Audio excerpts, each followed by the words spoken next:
Sumabak nitong weekend sa unang araw ng 2024 bar examinations ang mahigit 10,000 law graduates sa buong bansa. Yan ang pampagising na balita ni Gio Robles.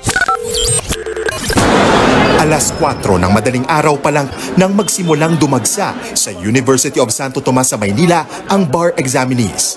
Ang ilan sa magkakamag-anak, matatamis na halik at mahigpit na yakap ang pabaon sa mga kukuha ng pagsusuli. Gaya ng mag-asawang Oscar at Ellen Brito mula Bulacan. Sa sobrang kabanga na paiyak pa si Ellen para sa kanilang bunso at only girl sa 4 na magkakapatid.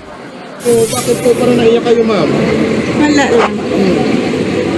Mixed feeling na worried ako sa kanya na at the same time binibigyan ko siya ng lakas. Medyo excited din at yun nga, ang expectation namin sa family is she can do it.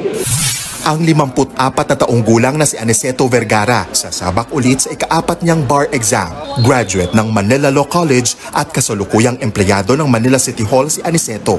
Kwento niya, ilang buwan siyang naghanda para kumuha ulit ng bar exam. Siyempre magkahalong kaba at takot, siyempre dahil lalo na may edad na rin tayong magte-take ng bar, pero laban lang, may tiyaga, may nilaga. Ang first-timer naman na si Romar sa pananampalataya raw kumakapit. Kahit may alinlangan, porsigido raw siya para sa kanyang pamilya. Ang tagal ko sa law school, so di ko na alam kung kaya ko ba or ano. Pero kakayanin po. Pinagdasal ko po talaga, nag-pray po ako kay St. Jude kahapon. Tapos nagsimba din po ako. Ang ilang examinees humabol naman sa pagbabasa para mag-review ng abutan ng News 5 sa labas ng UST. Ilan lang sila sa mahigit 10,000 examinees sa 2024 bar exams. Habang ang UST, isa sa 6 na local testing centers o LCT sa National Capital Region o NCR. Bukod pa yan sa 7 LCT sa mga probinsya gaya sa Baguio, Naga, Cebu, Iloilo, Cagayan de Oro at Davao. Ayon sa Supreme Court, may 6 na core subjects sa bar exam. Ang Political and Public International Law at Commercial and Taxation Laws ang unang 2 paksa na nakasala ngayong araw.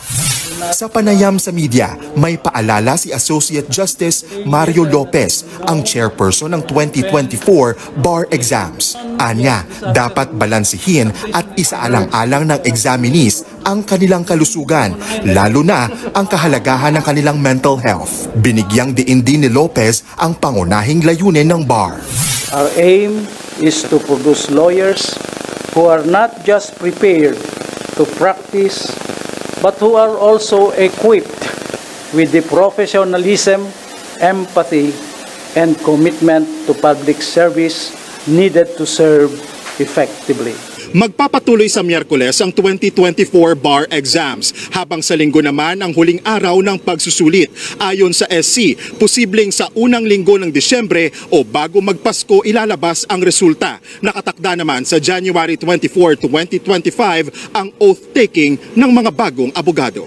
Nagbabalita mula sa Frontline, Gio Robles, News 5.